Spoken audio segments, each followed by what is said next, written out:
Bien-aimés dans le Seigneur, bien-aimés qui ne sont pas encore dans le Seigneur, et toute personne qui a l'opportunité d'écouter ce partage, bonjour et soyez les bienvenus. Le thème de notre partage est la suite des excuses d'aujourd'hui, dans les excuses de notre époque, les excuses de notre temps. On avait commencé cette série de partage la fois dernière et je continue par un autre point, une autre excuse qui revient souvent au milieu des gens quand il s'agit de la conversion, quand il s'agit de se donner à Christ, c'est que la plupart du temps, les gens disent c'est trop dur. Bien-aimés dans le Seigneur, pourquoi est-ce que les gens disent c'est trop dur? Ça revient souvent pour la plupart des gens ou certaines personnes qui avaient déjà goûté au Christ un petit peu. Et pourquoi ils disent que c'est dur? C'est justement parce qu'ils ont essayé de faire par eux-mêmes. Ils ont essayé de chercher Dieu par leur propre force, par leur propre conception. Ils ont voulu faire des efforts. Et cela, c'est souvent naturel. Souvent, cela est de manière même irréfléchie. Parce que dans la société actuelle, qu'est-ce qu'on nous apprend? On nous apprend à rechercher des choses par nous-mêmes. On nous apprend à travailler pour gagner quelque chose. On nous apprend à forcer, à s'investir nous-mêmes pour pouvoir gagner quelque chose en retour. Et par contre, avec Dieu, ça ne marche pas. Christ a donné sa vie à la croix afin que nous puissions accepter sa grâce, afin que nous puissions recevoir sa grâce. Et c'est souvent difficile pour l'homme de pouvoir accepter quelque chose à laquelle lui-même il n'a pas participé de manière active, ou il a essayé de gagner la chose par lui-même. Et c'est cela qui se passe souvent. Les gens disent que c'est trop dur. C'est comme essayer de choper son col par soi-même et tirer pour pouvoir se soulever du sol. Tu vas faire ça 1 million de fois. Ça n'arrivera pas parce que tu fais par tes propres efforts. Et d'une autre part, dire c'est trop dur. C'est comme si dire que marcher avec Dieu, c'est tellement dur. Mais moi je dis, il faut poser la question. Parce que pour avoir la réponse à cela, il faut poser les questions à ceux qui ont marché avec 2 mètres. Ceux qui ont été à la solde de 2 mètres, mes bien-aimés. Il faut leur poser la question. Poser la question à Judas Iscariote. Celui qui a trahi le Seigneur Jésus, mes bien-aimés. Posez-lui la question. Vous comprendrez que servir Dieu n'est pas plus difficile que de servir le diable, de servir Satan. Mes bien-aimés, 24 heures après avoir été enrôlé par le diable, Judas Iscariote allait se pendre. Allez lui demander pourquoi il s'est pendu. Allez le lui demander, mes frères et sœurs en Christ. Je peux vous assurer que servir Dieu n'est pas du tout difficile par rapport à servir le diable. Allez lui demander. 24 heures. Il a jeté les 30 pièces d'argent qui lui avaient été données par le diable. C'était pour cet argent-là qui s'était enrôlé, qui s'était donné, qu'il avait trahi le Christ, qui s'était vendu à la solde du diable. Il n'en a même pas profité, mes bien-aimés. Demandez-lui. Vous le verrez, mes bien-aimés. Demandez, comme je l'ai dit la fois passée même, à ceux qui sont en prison. Allez leur demander. Demandez à une personne qui a écopé de 30 ans de prison, qui ça fait peut-être 10 ou 15 ans qu'il est là et qui a encore 15 ou 10 ans à passer en prison. Allez lui demander si le péché est difficile. La Bible dit dans le livre des Proverbes que la voie du transgresseur est dure. C'est cette voie qui est difficile. C'est cette voie-là qui est dure, mes bien-aimés dans le Seigneur. Je peux vous l'assurer que vivre avec Dieu, travailler pour Dieu, n'est pas dur du tout. Demandez-le à ceux qui ont servi 2 mètres. Ils seront bien situés pour vous en parler. Beaucoup d'entre nous, avant de connaître le Seigneur, on était dans le monde. Demandez avant à ceux qui ont vraiment vécu le monde, à ceux qui étaient dans la drogue, à ceux qui étaient trempés dans la sexualité débridée, à ceux-là qui étaient trempés dans la magie, à ceux-là qui étaient trempés dans le jeu, à ceux qui étaient trempés dans toutes sortes de choses possibles et imaginables. et qui se sont remis au Seigneur de tout leur cœur, qui sont venus à Jésus-Christ, demandez-leur de quel côté c'est le plus dur. Ils vous diront que Satan ne vous veut aucun bien. Ils vous diront que Satan n'est pas notre ami, il n'est pas l'ami des hommes, mes bien-aimés. Il nous appâte par des choses que notre cœur aime bien, par des choses périssables, par des choses qui ne durent pas. Mais à la fin, le prix à payer, mes bien-aimés, est trop difficile. C'est ce chemin-là qui est dur, mes frères et sœurs en Christ. Ce n'est pas le chemin de Dieu.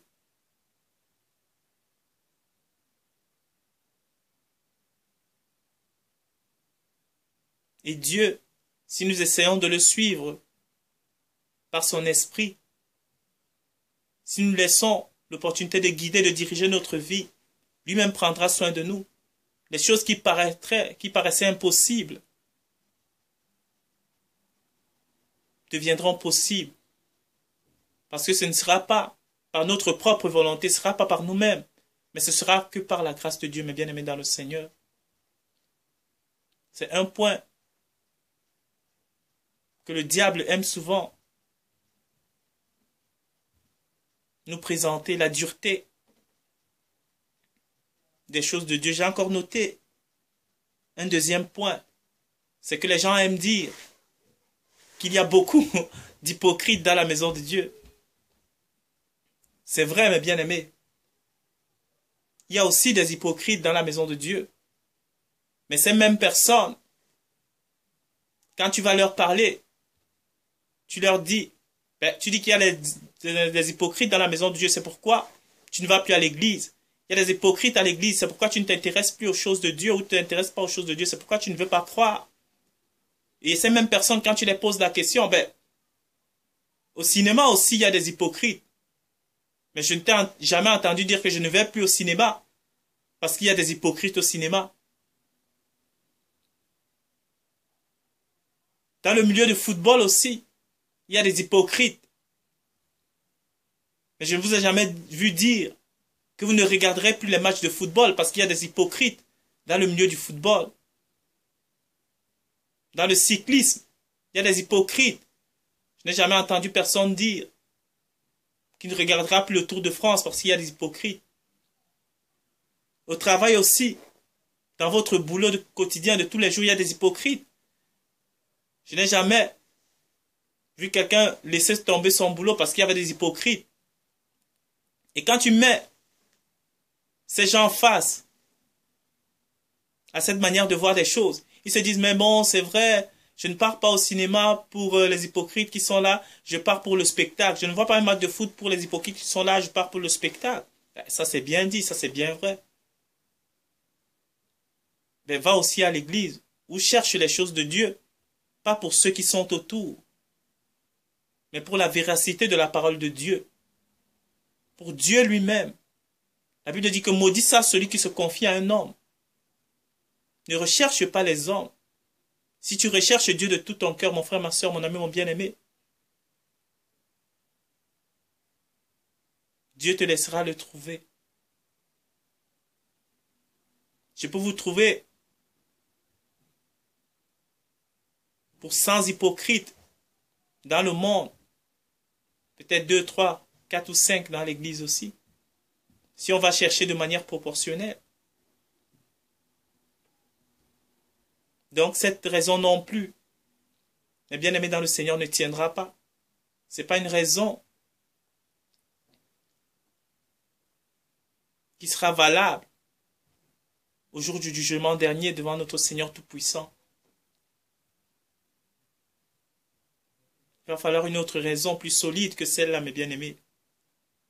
La raison de l'hypocrisie ne marche pas. Même dans le monde, il y a beaucoup d'hypocrisie. Ce n'est pas pour autant que les hommes cessent de faire leurs activités dans le monde pour ces choses. Faites-en de même pour Dieu. Si vous cherchez Dieu de manière sincère de tout votre cœur, il se laissera trouver par vous, mes bien-aimés. Un autre point que j'ai suscité ici, Je vais regarder, je ne vois plus trop bien. Je suis trop mauvais.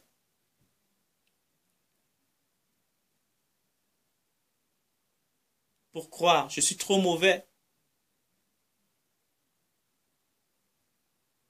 pour reconnaître les choses de Dieu. Ça, c'est aussi un très grand mensonge du diable qui veut nous faire croire que le péché qu'on a commis, qui veut nous faire croire que les choses que nous avons commises nous éloignent de manière éternelle devant Dieu. Mais je vous le dis, mes frères et sœurs en Christ, tant que nous ne sommes pas encore morts, tant que nous avons la possibilité de nous repentir, tant que Dieu nous accorde encore son souffle de vie, Dieu veut que nous puissions prendre de ce temps pour revenir nous rapprocher de lui. C'est un très grand mensonge du diable de faire croire aux gens que le péché que nous avons commis est irréparable. Et c'est ça son but, afin que nous ne nous repentions pas et que nous allions en enfer avec lui. Je dis toujours le péché qui va amener les gens en enfer, le péché qui va attirer le plus grand nombre, ce serait un péché commis par eux-mêmes. Commis par eux-mêmes de quelle manière?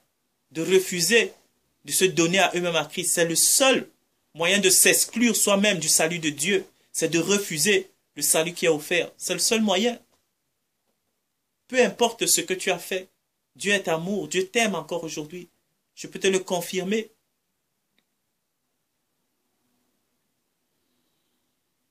Si tu regrettes de tout ton cœur, si tu es sincère, peu importe la gravité de ton péché, mon frère, ma soeur, je peux te l'avouer, je peux te le confirmer que Dieu t'aime, parce qu'il t'a créé à son image et à sa ressemblance. Et il ne veut pas que tu ailles à l'enfer pour cela.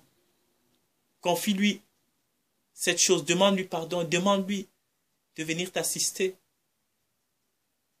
Et il transformera ta vie, mon frère, ma soeur. Satan veut nous faire croire que nous sommes tellement sales qu'il n'y a plus d'opportunité de salut pour nous. Mais Dieu, il est fidèle. Dieu a besoin de soldats dans son armée. Dieu a besoin de gens qui militent pour lui. Dieu a besoin de gens qui combattront pour lui. Et alors Dieu ne rejette personne. Tu as besoin de soldats.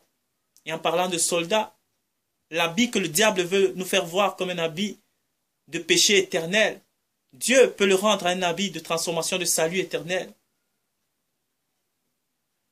Et c'est comme deux personnes qui se présentant pour être admis à l'armée, par exemple.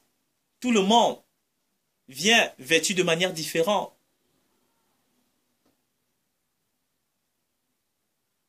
Mais au moment de rentrer à l'armée, même bien aimée, tout le monde ôte son ancien vêtement. On dit à tout le monde, déshabillez-vous. Vous allez être changés et on donne à tout le monde le même uniforme. C'est la même chose avec Dieu. Peu importe deux personnes qui étaient dans le monde, un peut-être vivait, même sans connaître Dieu, c'était quelqu'un qui ne commettait pas de grands péchés, qui essayait de vivre tant bien que mal. C'était quelqu'un, entre guillemets, de bien. Quand il rencontre Jésus, il est là, devant. Et la deuxième personne, c'était quelqu'un qui a volé, il a tué, il a commis des choses relativement très graves. Il est aussi là. Il vient avec son habit de péché, et l'autre vient aussi avec son habit de péché parce que c'est un pécheur. Peu importe la manière de vivre. Et Dieu, peut-être, celui qui est là, qui, pendant sa vie dans le monde, n'a pas commis de très graves péchés, peut regarder l'autre, le connaissant. Peut-être il vivait dans ce quartier, voit celui-là. Non, Dieu ne peut pas l'accepter. Il a menti, il a volé, il a agressé, il a violé, il a tué des gens. Il a fait des choses graves. Je ne suis pas pareil que lui. Mais Dieu vient défaire toutes ces manières de penser. Il dit à tous les deux, pareil, déshabillez-vous, comme à l'armée. Et il leur remet à chacun le même uniforme, le même manteau. Pour qu'il n'y ait pas de différence. C'est la même chose avec Dieu. Donc mon frère, ma soeur, mon ami, mon bien-aimé, ça ne sera pas non plus une excuse de te dire que je suis trop mauvais J'ai trop de respect pour Dieu, donc je ne crois pas. Donc je ne veux pas de la grâce de Dieu. Je me sens trop pécheur. Non, il y a une bonne nouvelle à cela. Si toi tu me dis ça, moi je vais me réjouir. Si j'ai quelqu'un qui est en face de moi et qui me dit ça, je serai même très content pour lui parce que c'est pour des gens comme ça que Christ est venu. La Bible dit que Christ est venu, c'est pour des gens qui sont malades. C'est pour des gens qui se sentent pécheurs qu'il est venu. Parce que beaucoup de gens dans le monde croient qu'ils sont bien portants, croient qu'ils n'ont pas besoin de Dieu. À cause de la bonne santé, à cause de toutes ces choses. J'ai dit une fois dans un partage que même si tu es jeune, même si tu es beau, belle, en bonne santé, tu as des abdos en béton, tu as des biceps, tu as des pecs bien gainés, tu as tout ce qu'il faut. Mais si tu n'as pas Jésus-Christ dans ta vie, tu es malade. Peu importe ta bonne forme physique, peu importe ta carrure, ta prestance, peu importe ton éloquence, même si tu parles le français de Louis XIV, Louis XV, un français raffiné, je ne sais pas, tu es malade, tu as un problème. Tu as besoin de Dieu, mon frère, ma soeur. Et pour une personne qui reconnaît déjà qu'elle est assez mauvaise, Dieu a besoin de ces gens-là. Parce qu'il reconnaît qu'il est pécheur et qu'il a besoin de la grâce de Dieu. Donc ne te sens pas mauvais. Si tu te sens mauvais, donne ta vie à Jésus-Christ et il te sortira de là, mon frère, ma soeur. N'écoute pas Satan qui te dit que tu es trop mauvais pour être sauvé. Dieu t'aime. Il a besoin de toi dans son armée. Et comme tous les recrues de l'armée, Dieu leur donne un nouveau vêtement. Un vêtement unique pour tout le monde.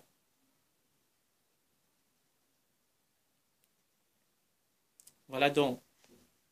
Si tu te sens de ces personnes-là qui sont trop mauvaises, viens à Jésus-Christ, mon frère, ma soeur. C'est facile à faire.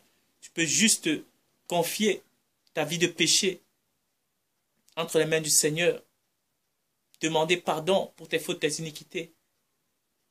Et lui demander de venir dans ton cœur. Tu l'acceptes comme ton Seigneur, ton Sauveur, il viendra dans ta vie. Ou si tu le veux, tu peux prier avec moi. Et Dieu viendra tout aussi bien. Si tu veux le faire, nous allons le faire ensemble. Tu veux juste incliner ta tête et prendre les mots que je dirai comme les tiens. Et Dieu viendra dans ta vie. Inclinons nos têtes, mon frère, ma soeur, mon ami, mon bien-aimé, et prions. Tu peux dire, Seigneur Jésus, merci pour ta parole aujourd'hui. J'ai encore compris une fois de plus que les excuses ne me sauveront pas. J'ai encore compris que les excuses que je donnais pour ne pas me convertir, pour ne pas venir à toi, n'ont pas de sens. Seigneur, viens prendre le contrôle de ma vie. Pardon pour mes péchés, mes iniquités. Pardon pour ce que j'ai fait qui ne te glorifiait pas. J'ai besoin de toi dans ma vie. Éloigne de moi des excuses maintenant. Je veux t'embrasser afin que tu puisses changer ma vie, Seigneur. Que ton Saint-Esprit vienne éclairer les ténèbres de ma vie. Je t'accepte comme mon Seigneur, mon Sauveur. Viens prendre le contrôle de ma vie et fais de moi la personne que tu veux que je sois. Au nom de Jésus-Christ. Amen. Amen, mon frère, ma soeur, mon ami, mon bien-aimé. Si tu as fait cette prière, bienvenue parmi les enfants de Dieu. Bienvenue dans la communauté des enfants de Dieu. Et si tu as une Bible, tu peux la lire. S'il y a une église près de chez toi, tu peux y aller. Ou une assemblée. Dieu lui-même te montrera le chemin. Dieu lui-même te guidera et te dira quoi faire. Et tu peux continuer à entretenir ta relation avec Dieu dans la prière, lui demander de te transformer, de te changer, de continuer à te fortifier. Et il le fera de bon cœur. Il transformera ta vie, mon frère, ma soeur. Et si tu as n'importe quelle question, pose-lui. Au travers de la prière, il te répondra. Pour ceux qui sont déjà dans le Seigneur, continuez à être fortifiés. Soyez forts. Nous sommes dans les temps du soir. Dieu est fidèle et il ne nous abandonnera pas. Et merci d'avoir pris de votre temps pour écouter ce partage. Que Dieu vous bénisse encore. Merci et à la prochaine.